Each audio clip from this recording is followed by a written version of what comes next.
beginning of the season. It certainly is. You can see that head in the hands there for the Inter Miami fans. আমন্ত্রণ জানাচ্ছি পল্লী টিভির খেলাধুলা বিষয়ক নিয়মিত অনুষ্ঠান পল্লী স্পোর্টসে। দর্শক, প্রথম লেগে 2-0 গোলে হারের পরই এক প্রকার নিশ্চিত হয়ে গিয়েছিল মায়ামির বিদায়ের। এবার ঘরের মাঠেও হেরেছে মেসির দল, ফলে কনকাকাফ চ্যাম্পিয়ন্স কাপের সেমি থেকেই বিদায় নিতে হলো মায়ামিকে। বিস্তারিত জানাতে সঙ্গে আছি আমি আমজাদ রবিন। চলুন দেখে আসি ডেস্ক রিপোর্টে। বাংলাদেশ সময় বৃহস্পতিবার ভ্যাঙ্কুভারের কাছে 3-1 গোলে হেরেছে ইন্টার মায়ামি। 2 লেগ মিলিয়ে 5-1 গোলে হেরে কনকাকাফ চ্যাম্পিয়ন্স কাপের সেমিফাইনাল থেকে বিদায় নিল তারা।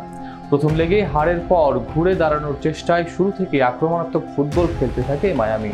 তার ফলও পেয়ে যায় ম্যাচের 9 মিনিটে। সুয়ারেজের পাস থেকে গোল করেন আলবা। প্রথমার্ধ শেষ হয় মায়ামির 1 গোলের লিড নিয়ে। দ্বিতীয়ার্ধে উল্টো চিত্র।